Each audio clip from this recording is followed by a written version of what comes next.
তো এটা হচ্ছে বনলতাতে ঢোকার একটা গেট।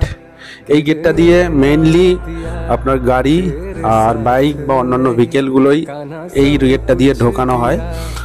আর এখানে পার্কিংয়ের প্রচুর জায়গা আছে, হিউজ জায়গা আছে গাড়ি পার্কিংয়ের জন্য।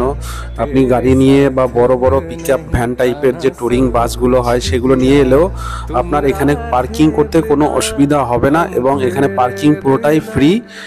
না এন্ট্রির জন্য কোনো টাকা দিতে হবে, না পার্কিংয়ের জন্য কোনো টাকা দিতে হবে।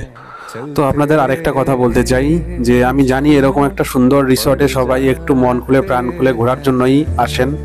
তো আমি বাইক নিয়ে এখানে এই জন্যই ঘুরছিলাম যাতে আপনাদের একটা এফপিভি ভিউ, মানে ফার্স্ট পার্সন ভিউ, সামনে থেকে এই পুরো রিসর্টটা কেমন দেখতে হয়, যারা আপনারা দূর থেকে নিজে এসে দেখতে পাচ্ছেন না তারা হয়তো সামনে থেকে দেখতে পাচ্ছেন যে এই রিসর্টটা কীরকম দেখতে, কত সুন্দর।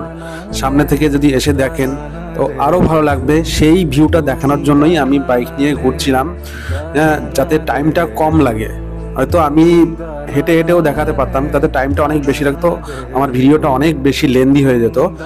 তাই আমি একটা কম্প্যাক্ট ডিউরেশনের মধ্যে চেষ্টা করেছি ফুল রিসর্টটার একটা কম্প্যাক্ট ভিউ আপনাদের সামনে প্রেজেন্ট করার জন্য। তো এরপরেও যদি আপনাদের এই আমার বাইক নিয়ে বনলতা রিসর্টটাকে ঘুরে ঘুরে দেখানোর জিনিসটাকে খারাপ লাগে, আমি এক্সট্রিমলি সরি ফর দ্যাট।